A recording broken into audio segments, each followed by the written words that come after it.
안녕하세요 여러분, 구세영 목사입니다. 오늘도 요한계시록 진도 따라잡기 영상을 찍기 위해서 열심히 공부하고 또 열심히 촬영하고 있습니다. 여러분들 부디 끝까지 잘 집중해 주셔서 요한계시록 설교가 다 끝났을 때는 우리가 그래도 대충이라도 흐름을 알고 맥을 알고, 그리고 혹시 이것에 대해서 이상하게 설명하는 사람들에 대해서는 저거 좀 이상하다라고 생각할 수 있을 정도의 수준까지만 돼도 굉장히 좋겠습니다. 여러분, 지난주 설교는요 요한계시록 7장이었어요. 어떤 내용이었냐면 6개의 심판의 인이 다 떨어지고 요한계시록 6장이 이렇게 끝납니다. 누가 그 앞에 서겠느냐. 그럴 때 마치 그거의 대답이라도 하는 것처럼 하나님께로부터 인치심을 받은 14만 4천의 무리가 그 앞에 서 있다라는 것을 우리가 살펴보았습니다. 그래서 그 무리는 하나님 앞에서 구원하심이 보좌에 앉으신 우리 하나님과 어린 양께 있습니다 라고 고백하며 찬양하며 서 있다라는 것으로 요한계시록 7장을 우리가 살펴보았죠. 오늘은 그 이후의 이야기, 요한계시록 8장부터 13장까지의 이야기를 영상으로 설명하고자 합니다. 자, 요한계시록의 심판 시리즈는 크게 3가지로 나눌 수가 있습니다. 첫 번째는 7인 사건입니다. 그리고 두 번째는 7 나팔, 그리고 세 번째는 7 대접이 있습니다. 이 세 시리즈의 공통점은요, 인이든 나팔이든 대접이든 아무튼 그것이 발동이 되었을 때 이 땅 가운데 심판이 부어진다라는 것입니다. 자, 오늘은 두 번째 심판의 7 시리즈인 나팔, 7 나팔에 대해서 우리가 가장 먼저 살펴보아야 합니다. 7 나팔을 보기 전에 우리가 지난 시간에 6번째 인까지 떨어지는 것을 보았기 때문에 7번째 인이 떨어지는 것을 보아야 합니다. 그것이 바로 8장 1절 2절에 나옵니다. 7째 인을 떼실 때에 하늘이 반시간쯤 고요하더니 내가 보매 하나님 앞에 7 천사가 서 있어 7 나팔을 받았더라.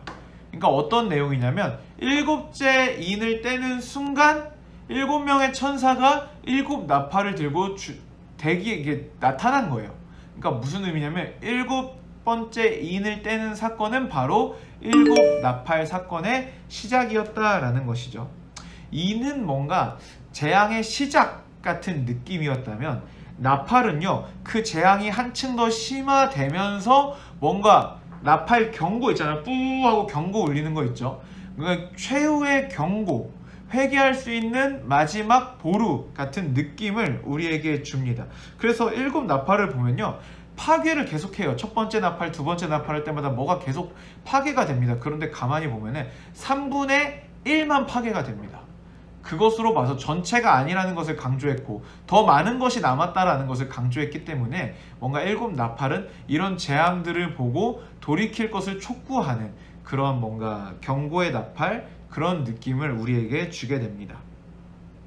자, 그럼 이제 순서대로 나팔을 붑니다. 자, 첫 번째 나팔을 불었더니 어떤 일이 일어나냐면 피가 섞인 우박과 불이 나와서 땅의 3분의 1이 다 타버립니다. 자, 그리고 두 번째 나팔을 불었더니 큰 산 같은 것이 바다에 던져지고 바다의 3분의 1이 피가 됩니다. 자, 땅과 바다가 다 파괴됐죠. 자, 바다 안에 사는 모든 생명체의 3분의 1이 죽고 배도 3분의 1이 깨집니다. 세 번째 나팔을 불게 되니까 횃불같이 타는 큰 별이 강에 떨어집니다. 바다가 아니라 강에 떨어져서 강과 여러 샘물의 3분의 1이 쓰게 됩니다. 그래서 그걸 마시고 또 많은 사람들이 죽습니다. 네 번째 천사가 나팔을 부니까 해와 달과 별의 3분의 1이 어두워집니다. 지금 여러분 느낌이 오세요? 땅, 바다, 강, 우주. 지금 이 종말이, 이 재앙이 점점 복합적으로 일어나기 시작하죠. 그리고 갑자기 독수리 한 마리가 큰 소리를 내면서 화가 있도다 라고 말합니다. 그건 앞으로 나팔이 3개가 더 남았다라는 뜻이죠. 그렇게 되면서 9장이 시작이 되고요. 5번째 천사가 나팔을 붑니다. 4번째까지 나팔을 불었을 때는 뭐가 떨어져가지고 뭐가 어떻게 파괴되고 이런 이야기였는데 5번째 천사가 나팔을 부니까 약간 양상이 달라집니다. 하늘에서 별 하나가 떨어지는데 그 별이 그냥 별이 아니고 인격체 같은 느낌을 좀 줘요. 별이 떨어지는데 그가 무적행의 열쇠를 받았다라고 합니다. 여러분, 무적행은 뭐냐면요, 사단과 그의 부하들을 임시로 가두어두는 수용소 같은 느낌입니다. 영원한 형벌과 고통의 개념은 없고요, 그냥 임시로 사단과 그의 부하들을 가두어두는 수용소 같은 느낌이라는 거죠. 최종의 멸망의 장소가 아니라 임시 감옥 뭐 이런 것을 뜻합니다. 그 별이요, 무적행을 엽니다. 그거 열면 안 되는데, 그쵸? 열면은 막 다 튀어나올 거 아니에요, 악한 세력들이. 그런데 그 무적행을 여니까 구멍에서 연기가 올라오고 해와 공기가 다 그 연기로 뒤덮입니다. 그때 그 연기로부터 메뚜기 떼가 나옵니다. 요즘 메뚜기 떼가 막 중국까지 다 휩쓸었다 뭐 이런 뉴스도 있었는데 지금 장마랑 겹쳐가지고 어떻게 되는지 모르겠네요. 나중에 한번 또 올려드릴게요. 이 메뚜기 떼는 성경에서는 황충이라고 되어 있는데요, 그냥 보통 메뚜기 떼가 아니에요. 엄청나게 험하게 생겼습니다. 뭐 대충 말씀을 드리면요, 황충들의 모양은 전쟁을 위하여 준비한 말들 같고 그 머리에는 금 같은 관 비슷한 것을 썼으며 그 얼굴은 사람의 얼굴 같고 또 여자의 머리털 같은 머리털이 있고 그 이빨은 사자의 이빨 같으며 또 철 호신경 같은 호신경이 있고 그 날개들의 소리는 병거와 많은 말들이 전쟁터로 달려나가는 소리 같으며 또 정갈과 같은 꼬리와 쏘는 살이 있으며 그 꼬리에는 5달 동안 사람들을 해하는 권세가 있더라. 일단 정상적인 메뚜기는 아닙니다. 엄청난 기형이고 어마어마하게 무섭게 생겼습니다. 눈만 마주쳐도 무서울 것 같네요. 그런데 이 정갈의 꼬리 같은 것들로 사람을 쏴서 괴롭히는데, 문제는 뭐냐면 9장 6절에 보면은 그날에는 사람들이 죽기를 구하여도 죽지 못하고 죽고 싶어도 죽음이 그들을 피해간다 라고 이야기를 합니다. 그리고 6째 천사가 나팔을 붑니다. 그러자 하나님의 제단 앞에서는 한 음성이 나는데 큰 강 유브라데에 결박한 4천사를 놓아주라 라고 말합니다. 이들은 사람의 3분의 1을 죽입니다. 그런데 여러분, 지금 6번째 나팔까지 불었거든요. 또 당분간 안 불어요. 또 중간에 많은 이야기들이 껴요. 인사건도 6개까지 떼고 중간에 사건이 들어왔죠. 나팔도 6개까지 하고 중간에 사건이 들어옵니다. 그런데 이 6개까지 나팔을 불었는데 사람의 반응들이 어떤지 아세요? 9장 20절 21절 읽어드리겠습니다. 이 재앙에 죽지 않고 남은 사람들은 손으로 행한 일을 회개하지 아니하고 오히려 여러 귀신과 또는 보거나 듣거나 다니거나 하지 못하는 금, 은, 동과 목석의 우상들에게 절하고 또 그 살인과 복술과 음행과 도둑질을 회개하지 아니하더라. 그러니까 하나님의 심판을 보고 지금이라도 회개를 해야 하는데 회개하지 않아요. 끝까지 회개하지 않고 오히려 더 악한 일을 한다라는 것입니다. 그 뒤에 또 7번째 나팔은 한참 뒤에 분다고 말씀을 드렸죠. 10장에서는요, 힘센 다른 천사가 나와서 바다와 땅을 각각 밟고 섭니다. 손에는 두루마리를 들고 큰 소리로 뭐라 뭐라 합니다. 그러자 하늘에서는 소리가 나는데 그걸 요한이 이건 적어야 돼 하고 딱 적고 있는데 갑자기 그건 적지 마 그래요. 그러니까 이건 무슨 의미냐면 요한계시록의 말세에 일어나는 모든 사건이 기록된 것은 아니다라는 거예요. 그리고 그 손에 있던 두루마리, 그 천사가 들고 있던 두루마리를 요한에게 딱 가져가라고 합니다. 천사가 요한에게 야, 이거 먹으면 입에는 단데 배에는 쓸 거야 라고 말합니다. 두루마리를 먹는 행동은요, 구약 성경에 대표적으로 에스겔 선지자가 했던 행동인데요, 뭔가 말씀을 온전히 받아들이는 그런 행동을 뜻합니다. 특별히 이것은 예언을 하기 위해서 말씀을 받아들일 때 쓰는 말이기도 한데요. 그래서 그것은 입에는 달지만 배에는 쓰다, 이 말은 뭐냐면 앞으로의 심판의 메시지, 그리고 심판이 가중되면 가중될수록 악의 세력들이 성도들을 괴롭히는 그 메시지가 그만큼 더 무겁고 괴로울 것이다 라는 것을 의미합니다. 그렇게 10장이 끝납니다. 11장부터는요, 심판이 진행되는 대로 악의 세력들이 반격을 하기 시작해요. 뭔가 사실 의미 없는 반항이긴 한데 반격을 하기 시작합니다. 11장에 한번 악의 세력들의 반격을 보겠습니다. 11장에는요 갑자기 지팡이 같은 말대를 요한에게 줍니다. 막 갈대를. 그래서 하나님의 성전과 제단과 그 안에서 경배하는 자들을 측량하라고 해요. 이것은 뭔가 보호의 의미예요. 이것은 손댈 수 없게 만들겠다라는 의미가 있습니다. 그러나 성정 바깥 마당은 측량하지 말고 그대로 두라. 그것은 바로 이방인들에게 42달 동안 짓밟힐 것이다 라고 말합니다. 42달 뒤에도 나오니까 또 나중에 언급 드리도록 하겠습니다. 내가 나의 두 증인에게 권세를 주리니 라고 말씀하셔서 이제 11장에는 주인공이 두 증인들이 나옵니다. 이들은 우리 편입니다. 그들은 예언을 해요. 그래서 누구든지 그들을 해치려고 하면 오히려 해치려는 사람들이 죽임을 당할 정도로 어마어마한 힘을 가집니다. 그들이 예언을 하자 마치 옛날 엘리야가 그랬던 것처럼 하늘에서 비가 내리지 않고, 그들은 권능을 가지고 물을 피로 변하게 하기도 하고 여러 가지 재앙을 이 땅 가운데 내리기도 합니다. 그러나 그들의 증언은 딱 1260일이라고 기한이 정해져 있는데요. 이게 방금 말씀드린 42달입니다. 이 42달은요, 근데 실제로 의미가 있던 42달이에요. 안티오커스 에피파네스라는 왕이 있었는데요. 그가 예루살렘을 점령했던 실제 기간이 바로 이 기간이라고 합니다.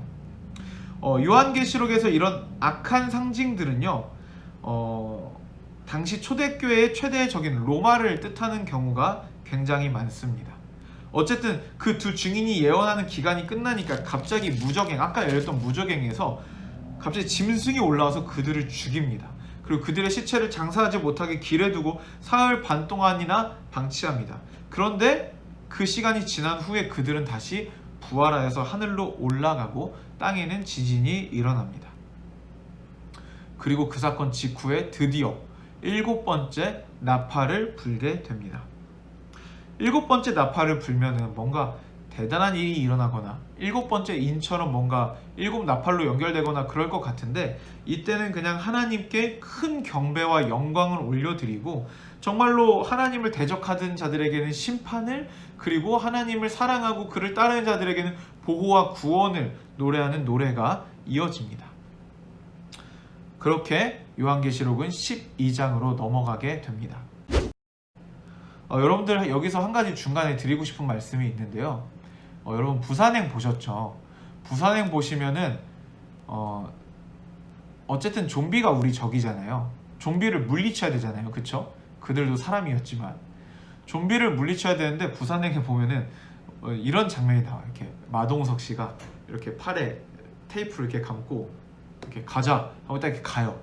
그래갖고 좀비들을 갑자기 때리기 시작하는데, 그걸 보다 보면은 갑자기 좀비에 대한 연민이 생깁니다. 간다.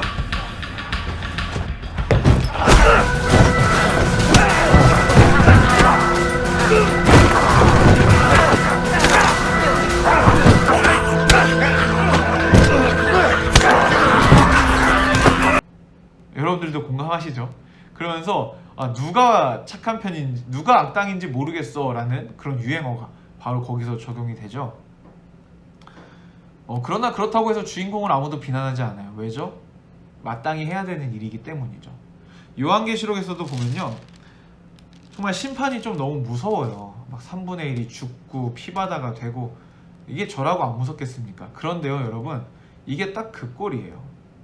그러니까 하나님은 그만큼 태초부터 마지막 날까지 참아오셨던 인류의 죄악과, 그리고 하나님의 백성을 압제하고 괴롭혔던 그런 악함들을 그동안 오래 참으셨던 만큼 하나님의 진노는 더욱더 맹렬하게 표현이 되는 것입니다. 그러니까 이것에 대해서 요한계시록을 보고 어떻게 사랑의 하나님이 그래요? 라고 말할 수는 없다라는 것입니다. 하나님께서 그렇게 심판을 하시는 것이 공의이시고, 그 심판은 결국에는 하나님 나라의 완성이고 사랑하는 하나님의 자녀들과 영원한 안식으로 들어가는 그러한 결과를 내기 때문입니다. 12장 보겠습니다. 12장에는요 몇 가지 인물들이 등장을 합니다. 용과 여인이 등장해요. 되게 판타지 소설 같죠? 드래곤 길들이기도 아니고. 자, 결론부터 말하자면 여인은요 구약과 신약의 하나님의 백성을 뜻합니다. 용은 사단을 뜻합니다. 이 여인은 등장할 때부터 만삭입니다. 그래서 아기가 곧 나오려는 상황이에요. 그런데 그때 하늘에서 한 붉은 큰 용이 등장을 합니다. 그는 머리에 7 왕관을 썼습니다. 나름의 권세가 있다라는 의미겠죠. 그냥 요한계시록에 7이 나왔다 그러면 찐이구나 이렇게 생각하시면 돼요. 자, 그 용은 아이를 출산하는 것을 막기 위해 힘을 씁니다. 그런데 12장 5절에 결국 그 아이가 태어나고야 말아요. 그 아이를 12장 5절에서 뭐라고 말하냐면요, 여자가 아들을 낳으니 이는 장차 철창으로 만국을 다스릴 남자라. 그 아이를 하나님 앞과 그 보좌 앞으로 올려가더라. 여러분, 이 철창으로 만국을 다스린다 이 얘기 나오면 무조건 예수님이에요. 성경을 많이 본 사람은 철창으로 만국을 다스릴, 이거 딱 보는 순간 이거 예수님이라고 바로 알 수가 있습니다. 네, 이분은 예수님입니다. 예수님께서 이스라엘의 자손으로 탄생하신다는 것을, 이스라엘의 후손으로 탄생하신다는 것을 나타내는 부분입니다. 사단은 그분의 탄생을 계속해서 저지합니다. 이스라엘을 우상 숭배하게 만들고, 그래서 하나님의 심판을 받게 하고 포로도 되게 하고 막 이렇게 해서 이스라엘을 흩어버리고, 사단은 온갖 술수를 다 썼지만 약속에 신실하신 하나님은 결국에 이스라엘의 핏줄 가운데 예수 그리스도를 탄생시키십니다. 사단은 실패했다라는 내용이 되겠죠. 아이를 출산한 후에 아이는 하늘로 올려집니다. 그리고 여인은 광야로 도망을 갑니다. 그때 하늘에서는 천사의 대장 미가엘과 그 부하들, 그리고 용과 부하들이 전쟁을 일으키는데 용과 그 군대가 패배를 당하고 땅에 떨어집니다. 이거는 어떤 사건을 의미하는 거냐면, 예수 그리스도께서 십자가 위에서 죄와 사망을 이기신 사건을 나타냅니다. 예수 그리스도께서 십자가 위에 달려 죽으실 때 이미 죄와 사망과 사단의 권세는 무너져 버린 거예요. 그래서 사단은 그리로부터 하늘에서 영원토록 추방이 됩니다. 그래도 사단은 끈질기게 주님 다시 오실 때까지 교회와 성도들을 괴롭히는데요. 그 장면이 뒤에 나옵니다. 용은요, 이 땅에 떨어져서 아이를 낳은 여인에게 분풀이를 합니다. 박해를 해요. 그러나 여인은 독수리의 날개가 갑자기 팍 생겨가지고 광야로 슉 날아갑니다. 그래서 용이 여인을 삼키려고 광야에 물을 이렇게 막 토해내요. 우와 하고 토해내요. 성경에 나오는 얘기예요. 그런데 갑자기 땅이 쩍쩍쩍쩍 갈라지면서 물을 다 먹어버립니다. 용이 여자마저도 괴롭히지 못하자 그 여인의 남은 자들을 괴롭히기를 시작합니다. 이것은 어떤 의미가 있냐면, 이미 예수 그리스도께서 완벽하게 승리를 하셨고 교회를 뜻하는 그 여인은 해함을 받지 않았습니다. 그러니까 예수 그리스도께서 완벽하게 승리하였고 이 땅의 교회도 완벽하게 승리할 것을 다시 한번 언급하시는 장면이라고 보면 되겠습니다. 그리고 13장이 시작이 됩니다. 13장에 보면요, 바다에서 한 짐승이 나옵니다. 이 짐승은 좀 자세히 봐야 돼요. 중요 인물이거든요. 짐승의 외관을 한번 살펴보면요, 10뿔이 있고요. 그리고 그 뿔 위에는 왕관이 있습니다. 그리고 머리가 7입니다. 7 뭐라 그랬죠? 찐이다. 이 짐승 굉장히 힘이 세요, 그러면. 그리고 이 짐승의 외형은 표범, 곰, 사자와 같은 외형을 가지고 있고요. 방금 사단으로 묘사가 되었던 용이요, 자기 능력과 보좌와 큰 권세를 그에게 주었다라고 이야기하고 있습니다. 13장 3절에 그 짐승이 갑자기 이상한 짓을 해요.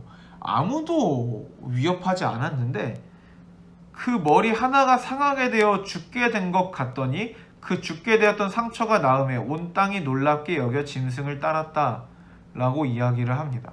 그러니까 이 짐승이 갑자기 죽었다 살아나는 퍼포먼스를 합니다. 이 짐승은 하나님을 비방하고 그리스도인들을 비방합니다. 충격적인 소식은요, 7절에 보시면 또 권세를 받아 성도들과 싸워 이기게 되고 각 족속과 백성과 방언과 나라를 다스리는 권세를 받았다라고 이야기합니다. 그래서 죽임당한 어린 양의 생명책에 창세 이후로 이름이 기록되지 못하고 이 땅에 사는 자들은 다 짐승에게 경배하리라 라고 말합니다. 이거 되게 무서운 말이에요.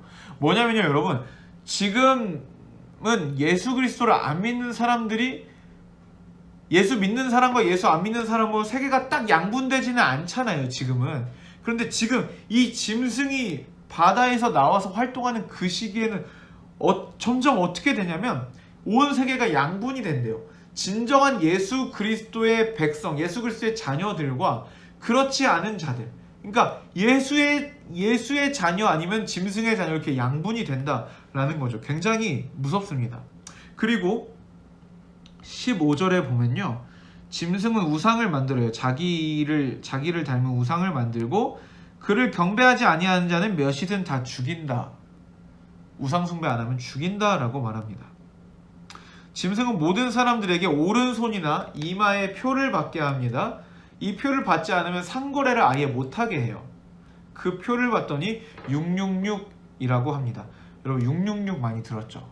666 짐승의 표. 이것에 대해서는 설교 시간에 조금 더 다루도록 하겠습니다. 13장에서 우리가 볼 수 있는 것은요, 하나님의 심판이 진행되는 와중에도 사단은 하나님이 없이도 괜찮은 세상을 만들려고 굉장히 계획을 열심히 진행시킨다라는 겁니다. 그래서 용은요, 하나님을 엄청나게 모방합니다. 그래서 짐승 1, 2를 만들어요. 짐승 2는 제가 방금 이야기를 안 했군요. 아무튼 짐승 1, 2를 만들어요. 그래서 삼위일체를 흉내내요. 용, 짐승 1, 짐승 2. 그리고 약간 구도가 비슷해요. 용에게서 권세를 받아서 활동하는 짐승 1. 이것은 마치 예수 그리스도께서 하나님께로부터 권세를 받고 이 땅 가운데서 사역하셨던 것처럼 사역하셨던 것과 같은 모양이죠. 그리고 짐승 2는요, 짐승 2를 경배하게 합니다.